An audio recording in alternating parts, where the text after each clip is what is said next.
Hi, this is Knox. Hello, that's Mars, and today we are reading random stuff on Reddit because, I don't know, I just kind of want to do that. Just gonna chill and read some stuff. Yeah, we're just chilling. Chilling like a villain. I'll see myself out. What are you looking at? Oh, you know what's weird? I don't like move him or anything. So like when I go in the car and I think, cause like to turn his head, you have to like click it. So who's clicking his head that way? He is. That's weird. Anyway! Receptionist likes my cologne. I don't wear cologne.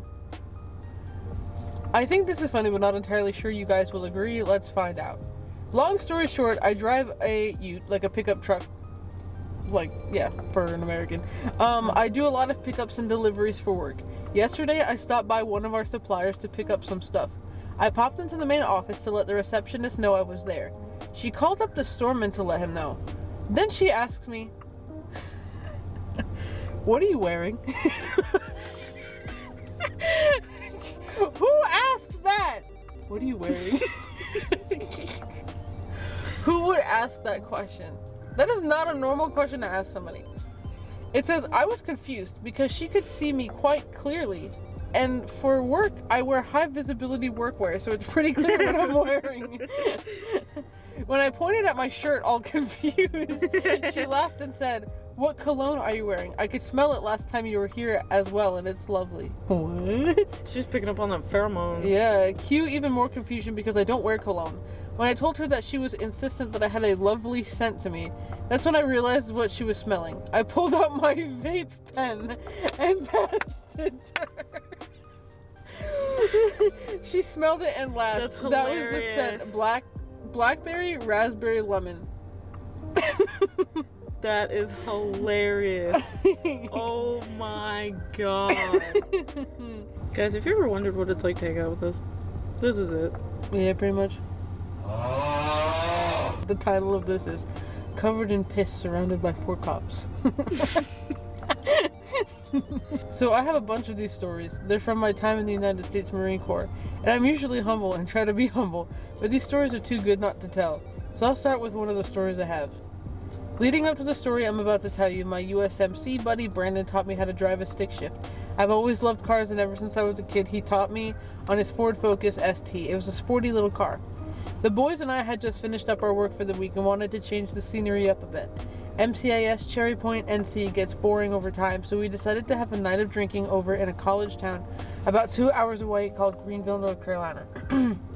Brandon, my friend Marcelo, and myself made our way over and proceeded to drink the night away. At this point, we're walking down the street talking and laughing when my buddy Brandon turns to me and says, "Hey man, want to pull up the car? I'm confident with your manual driving now. You seem to be pretty good at it." I go, "Sure, I'll go grab it right now." He hands me the keys. I feel amazing because I had always wanted to learn manual, and here I am being entrusted with doing so. Biggest compliment ever. This guy's drunk, by the way. Yeah. So I walk alone over to his sports car, unlock it, hop in, almost stall the car in first gear, drive off, and look for Brandon so we can head home. Except I search for Brandon, and he's nowhere to be found. I'm intoxicated behind the wheel of a car that isn't mine, and I can't find my friend. Blacking in and out of consciousness, I go looking for Brandon. The next concrete memory I have of this is waking up surrounded by police officers covered in my own piss. I wake up dumbfounded. Where the hell am I? What is going on? Is this a dream? I talk to the police officers and try to figure out what's going on. They say I ended up in the auditorium of the college campus and fell asleep. I have no idea how I ended up here. The officers ask, "Is that your car outside? It looks pretty damaged." I look at the car they're talking about. It's Brandon's car. Lots of front end damage. I say, "No, officer, that's not my car." They proceeded to contact the owner of the car, Brandon. Brandon covers for me, tells the officers I hadn't been driving last night, and basically saves my ass from jail. The officers still want to get me on a charge of breaking and entering the campus. However, confused as to how I ended up in that auditorium at 5 a.m. on a Saturday, the cops became suspicious that I broke into the school. I tell them, I have no idea how I ended up in here. But they aren't buying it, so they roll back security camera footage and are absolutely dumbfounded when they cannot explain how I ended up here in front of them, covered in my own piss, drunk and confused.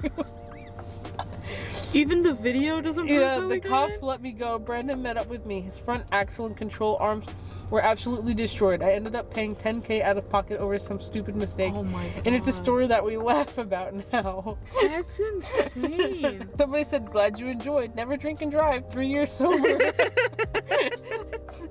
Don't drink and drive. Yeah, don't do that. Bro, that's crazy. Not even the security camera footage was like proving the fact that I he got guess not. This man teleported into He the literally building, teleported, bro. fell asleep, peed on himself, and No, woke up no, to the cops yeah. surrounding him. Honestly. What did he do to the car? What did he hit? I convinced myself there was a velociraptor at my window. A few nights ago, I was watching some Jurassic Park VHS analog horror. Not a good idea right before bed. I know.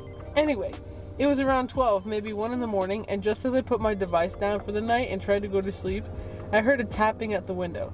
It sounded really similar to the tapping that the raptors make with their claws. So my over-imaginative and sleep-deprived self immediately assumed that it was a velociraptor, come back from the dead, to eat me. To make matters worse, my blinds were open, so the more I thought there was something there, the more the leaves on the tree started to look like a velociraptor. I stayed up until it was light enough for me to feel safe enough to go to sleep. It's safe to say that it was one of the more stupid reasons I kept myself awake during the night. TLDR, I watched Jurassic Park analog horror and thought a raptor was at my window and stayed up all night because of it. I've done You that. can't be serious. I've done that. No, you haven't. Where something's A freaked me out. dinosaur? No, not a dinosaur. A velociraptor? No, not a dinosaur. Not a dinosaur. Not a dinosaur. I can, okay, like, being scared of, like, something that's legitimate, like, you know, a person breaking into your house. Or, like, some crazy thing like that, right?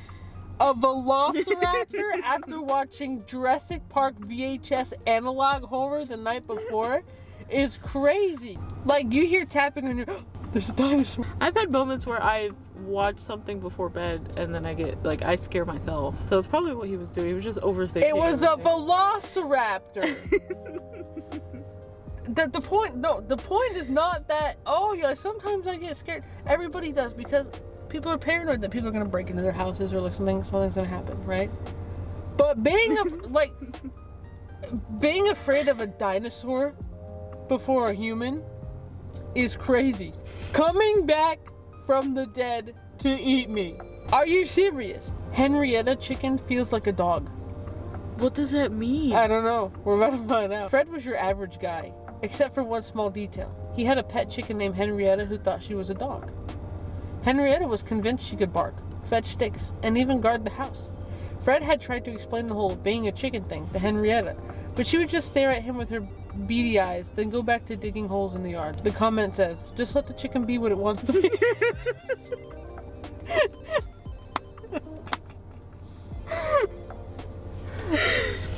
Don't They have gatekeep the a- chicken's they have a- wishes. What the heck? Cool pet to have, though. A chicken that thinks they're a dog. Amazing. Being bullied by birds in my own home. I think they nested nearby. End of story. End of story. I normally sit outside to drink my coffee, and I've noticed the crow sitting outside, sitting on the power line often.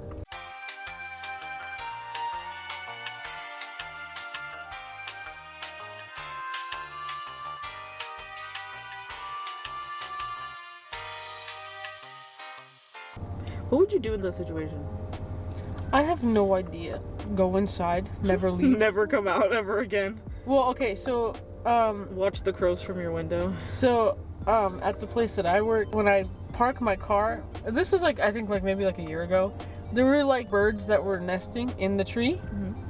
So anytime like you would walk out of the building to go to your car, they would like flap like on your face and they go like, That's scary. yeah. And it happened to everybody. And I remember, I don't know if I was the first one or the second one to say something. And I came in and I was like, bro, every time I come into work, there's a bird that follows me in, and it's like right behind me, and I feel like it's like right there. And they were like, oh no, nothing is happening. And then I said, well, you go out there then. She goes out there and comes back, nothing happened. There's no bird out there. And then like the next day, we're getting ready to leave, and she leaves. And she runs back into the building and goes, oh my gosh, there's a bird trying to attack me. And I said, I told you. If you guys have any Reddit stories that you want us to read, please leave them in the comments. Yes, and thank you for listening and watching. Listening and watching. We never read these stories before, so they're like hilarious while we're reading them. Yeah, if you want more of this type of stuff, we're probably just gonna do it anyway. But right there, oh goodness, boop, right here is me. Right here is Mars. Right here is a video that is recommended to you. You probably will like it. The algorithm goes beep boop boop, this person likes this, voila. So click that because you'll probably like it. And take a peek at these two thingies over here. And yeah. Like and subscribe. Like and subscribe. Okay, bye bye. Bye.